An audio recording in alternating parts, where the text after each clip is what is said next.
Good afternoon, everybody. Your friendly neighborhood vicar here, Fleet Admiral Christopher Cady, and I have in my hot little hands something that I, and I'm sure many of you, have been waiting for a very long time. This is the Factory Entertainment Dustbuster Type 2 Starfleet hand phaser. It had just arrived today, and I'm dying to show you some of its features. I just want to point out a couple of quick details. First, when it arrived in this beautiful display box, I did go in and I reversed the glass. It comes facing this way, and the Delta shield faces upwards, but that meant that the latch would be here, and you can't display it that way. And my display setup, it really needed to be like this. So I did reverse it. The box itself, these felt pieces are individually adhered with double-sided sticky tape, so I just gave it the little switcheroo, so that now when it's on its shelf it will display this way. I needed that for me. If it was going to lay flat, no adjustments were needed. But now the unit itself, phenomenal quality, truly museum quality, I'm not going to lie. The die-cast metal frame body, it is, I mean, I'm in a mirror right now, but this is very well done, very well made. Inside, it does come with two AAA batteries. To quote 7 of 9, spontaneous dislocation of the rubber grip reveals the batteries.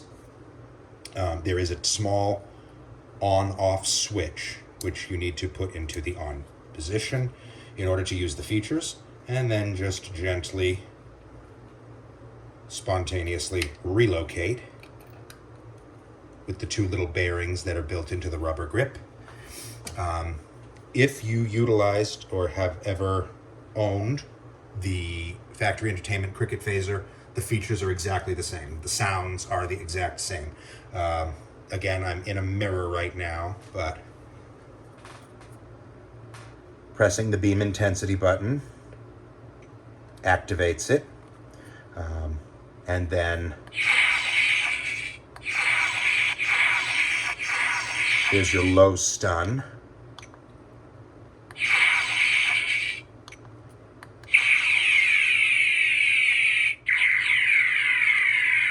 And they have this great feature where the first short press of the trigger gets you one sound, and a long press gets you a different one. The emitter is entirely illuminated with the distinct signature panels. Once you get into the heavier, higher settings,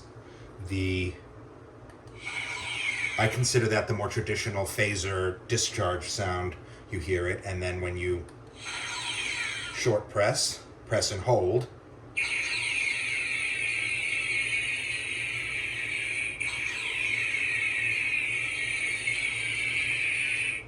and when you go all the way to the highest setting, you're getting the same sound.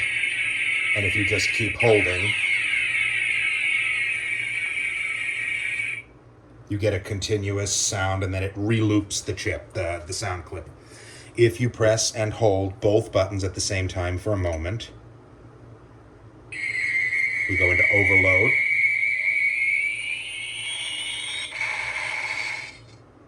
There we go.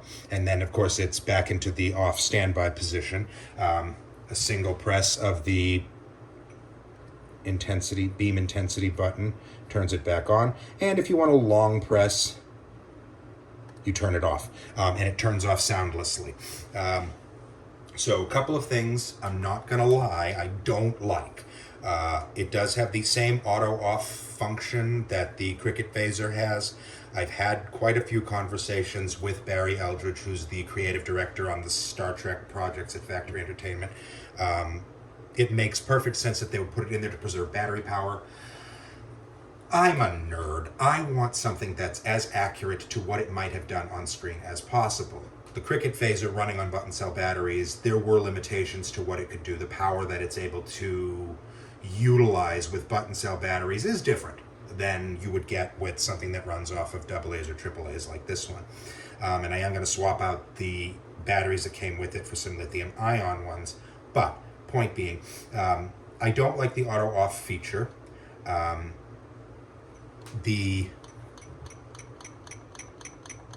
That sound is not the sound.